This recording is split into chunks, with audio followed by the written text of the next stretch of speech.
நாடாளுமன்ற பட்ஜெட் கூட்டத்தொடர் முடிவுக்கு வந்துவிட்டது. ஆனால் மக்களவை, மாநிலங்களவை என இரு அவைகளிலும் அனல் பறந்த விவாதங்களை விட ராகுல் மற்றும் பிரியங்காவை மையப்படுத்தி எதிர்க்கட்சிகள் மத்தியில் நடந்து வரும் விவாதங்கள் இந்தியா கூட்டணிக்குள் மறுபடியும் குளறுபடியை ஏற்படுத்த தொடங்கியிருக்கிறது. நாடாளுமன்ற கூட்டத்தொடரின் இரண்டாவது அமர்வின் போது ஏற்கனவே நாடாளுமன்ற கூட்டுக்குழுவுக்கு அனுப்பப்பட்டிருந்த வக்ஃபு திருத்தச் சட்ட மசோதா மீண்டும் தாக்கல் செய்யப்பட்டது. மக்களவை, மாநிலங்களவை என இரு அவைகளிலும் நள்ளிரவு வரை விவாதம் நடத்தப்பட்டு மசோதா நிறைவேற்றப்பட்டிருக்கிறது. மக்களவை தேர்தலுக்கு பிறகு இந்தியா கூட்டணி எதிர்க்கட்சிகள் அனைத்தும் ஒரே அணியாக நின்று வக்ஃபு திருத்தச் சட்ட மசோதாவிற்கு எதிராக வாக்களித்துள்ளனர்.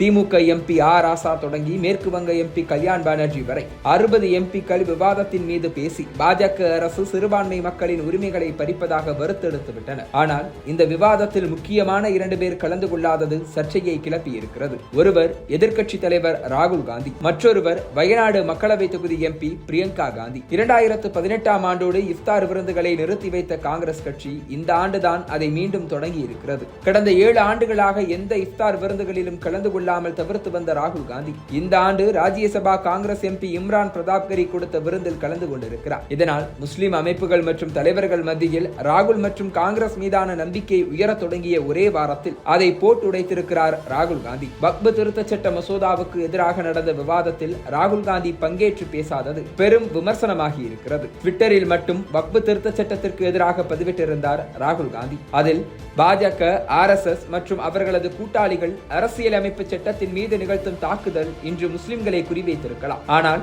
இனி வருங்காலத்தில் மற்ற சமூகங்களையும் குறிவைப்பதற்கான முன்னோட்டம் இது.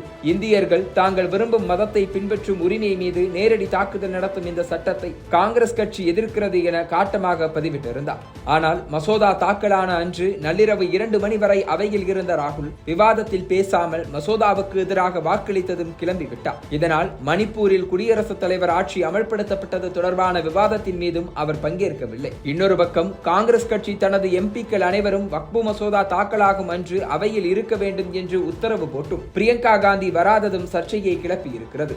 கேரளாவில் காங்கிரசின் கூட்டணி கட்சியான இந்திய யூனியன் முஸ்லீம் லீக் கட்சியே ராகுலையும் பிரியங்காவையும் விமர்சித்திருக்கிறது. இந்திய யூனியன் முஸ்லீம் லீக் கட்சியின் ஆதரவு அமைப்பான சமஸ்தா கேரளா ஜம்மியத்துல் உலமாவால் நிர்வகிக்கப்படும் சுப்ரபாதத்தில் நேற்று வெளிவந்த கட்டுரை ராகுல், பிரியங்கா என இருவரும் வக்ஃபு திருத்தச் சட்ட மசோதாவின் மீது பேசாததை ஒரு கரும்புள்ளி என விமர்சித்திருக்கிறது. இந்நிலையில் பிரியங்கா காந்தி புற்றுநோயால் பாதிக்கப்பட்டுள்ள உறவினரை சந்திப்பதற்காக அமெரிக்கா சென்றுவிட்டதாக காங்கிரஸ் கட்சியில் இருந்து தகவல்கள் கசியவிடப்பட்டிருக்கிறது. வக்ஃபு திருத்தச் சட்ட மசோதாவை காங்கிரஸ் எதிர்க்கிறது. அதற்கு எதிராக காங்கிரஸ் வாக்களித்திருக்கிறது. ராகுல் காந்தி காங்கிரசின் தலைவர், அவரது நிலைப்பாடும் அதுதான் என காங்கிரஸ் கட்சியினர் விளக்கம் கொடுத்து வருகின்றனர்.